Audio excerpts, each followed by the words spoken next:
Bonjour à tous et bienvenue dans ce petit tuto sur la saisie du catalogue des sites. Ce catalogue des sites est accessible en cliquant sur le bouton site ici dans le groupe catalogue. Lorsque vous ouvrez ce catalogue, vous obtenez cet affichage. Pour ajouter un nouveau site, il suffit tout simplement de venir faire le petit plus ici. Ce site peut avoir bien sûr un nom.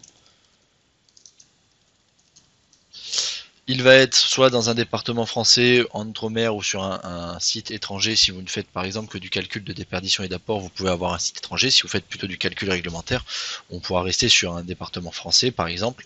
Ici, Clermont-Ferrand est dans le 63. Je vais pouvoir indiquer l'altitude exacte de mon projet, etc., etc. Je peux avoir des sources de données différentes, notamment pour les calculs STD, SED, où je peux venir choisir des fichiers soit de la RT 2012, soit RE 2020, soit des données de simulation, où je vais pouvoir avoir des données PVGIS, des données météonormes par exemple.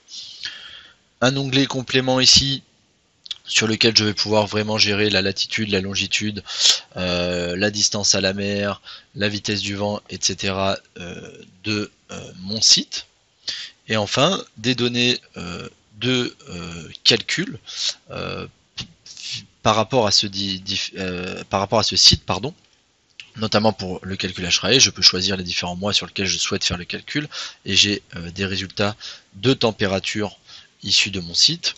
Pour la STD et SED, on a ici toutes les données météo, heure par heure et mois par mois. J'ai la possibilité sur ces données STD par exemple de venir exporter et importer au format CSV ces données là. Je peux aussi ajouter un degré, réduire d'un degré, etc., etc. J'ai aussi la possibilité derrière de venir caler ces données ici par rapport au DJU que je peux avoir en chaud et en froid, c'est-à-dire que je vais pouvoir renseigner les DJU froid et chaud de mon site pour venir recaler les températures du site en fonction de ces DJU. Encore une fois, comme dans tous nos catalogues, ce site peut être mis en banque de données personnelles pour pouvoir le réutiliser derrière dans un autre projet ultérieur.